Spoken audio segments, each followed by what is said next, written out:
നമസ്കാരം. ആസ്ട്രോമീഡിയയുടെ പ്രിയ പ്രേക്ഷകർക്ക് പുതിയൊരധ്യായത്തിലേക്ക് ഒരിക്കൽ കൂടി ഹാർദമായ സ്വാഗതം. ഞാൻ ജ്യോത്സ്യൻ പ്രമോദ് മണിക്കർ പെരിങ്ങോട്.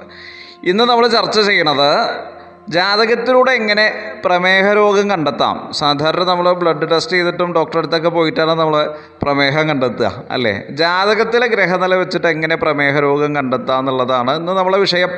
അത് വളരെ സുപ്രധാനമാണ്. കാരണം ഈ ശാസ്ത്രം ഉണ്ടായിട്ടുള്ളത് 5000 ചില്ലാൻ വർഷങ്ങൾക്ക് മുൻപാണ്. അപ്പോൾ അന്നേ മനുഷ്യന് ഈ പ്രമേഹം ഉണ്ടായിരുന്നു എന്നുള്ളത് വളരെ വ്യക്തം. മാത്രമല്ല, അത് അനുഭവം ഉണ്ടായി കാണണം. അതുകൊണ്ടാണല്ലോ ആചാര്യൻ അങ്ങനെ ഒരു യോഗം എഴുതി വയ്ക്കാൻ കാരണം. അപ്പോൾ നമുക്കതിൻ്റെ പ്രമാണം ഒന്ന് പരിശോധിക്കാം. ഇത് ഒരുപാട് ആൾക്കാർക്ക് പ്രയോജനമാവുമെന്നാണ് വിചാരിക്കുന്നത്.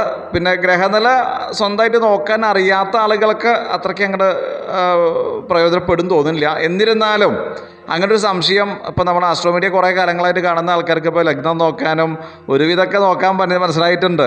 അപ്പോൾ 6-7 വർഷമായിട്ട് നമ്മൾ കണ്ടിന്യൂസ് ആയിട്ട് ആളുകൾക്ക് ഇത് പറഞ്ഞു കൊടുക്കുന്നുണ്ടല്ലോ. അപ്പോൾ അങ്ങനെയുള്ള ആളുകൾക്കൊക്കെ ഇത് പെട്ടെന്ന് മനസ്സിലാക്കാം. അല്ലെങ്കിൽ നിങ്ങൾക്ക് ഇഷ്ടപ്പെട്ട ഒരു ദൈവത്തിൻ്റെ അടുത്ത് പോയിട്ട് ഇങ്ങനെ ഉണ്ടോ എന്നുള്ളതൊക്കെ ഒന്ന് പരിശോധിക്കാം കേട്ടോ. എന്തായാലും ഞാനതിൻ്റെ പ്രമാണം പറയാം.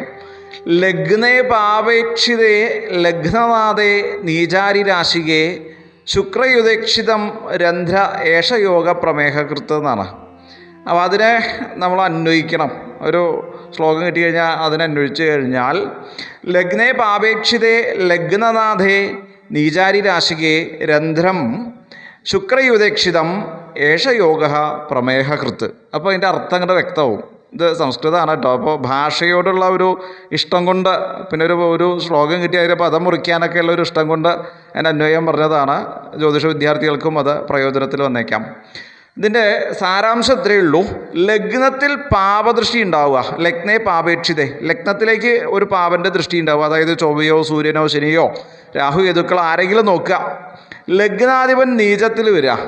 ഗ്രഹങ്ങളെ നീചരാശി ഏതൊക്കെയാണെന്നുള്ളത് നമ്മൾ മുൻപ് പറഞ്ഞിട്ടുണ്ട് കേട്ടോ. അപ്പോൾ ലഗ്നാധിപതി നീചരാശിയിൽ വരിക, ശത്രുക്ഷേത്രത്തിൽ വരിക, ഇങ്ങനെയൊക്കെ ചെയ്യുമ്പോൾ 8ാം ഭാവത്തിൽ ശുക്രയോഗമോ ശുക്രൻ്റെ ദൃഷ്ടിയോ വന്നു കഴിഞ്ഞാൽ ഏഷയോഗ പ്രമേഹകൃത്ത്, ഈ യോഗം പ്രമേഹ രോഗം ആകണമെന്നാണ് അതിൻ്റെ അർത്ഥം. അപ്പോൾ ലഗ്നത്തിലേക്ക് ഒരു പാവദൃഷ്ടി, ഒരു പാവൻ്റെ ദൃഷ്ടി ഉണ്ടാവുക.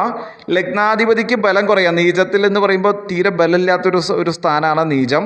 ലഗ്നാധിപൻ നീചത്തിലോ ശത്രുക്ഷേത്രത്തിലോ നിൽക്കുക. അതിൽ നീചത്തിൽ നിൽക്കുമ്പോൾ ഇതിൽ മൗഢ്യം കൂടി ചേർക്കണം എന്നൊരു അഭിപ്രായം എനിക്കുണ്ട് കേട്ടോ. മൗഢ്യം കൂടി ഉണ്ടെങ്കിൽ ഈ യോഗത്തിന് പരിപൂർണത ഉണ്ടാവും എന്നുള്ളത് നിസ്സംശയേന പറയാവുന്നതാണ്.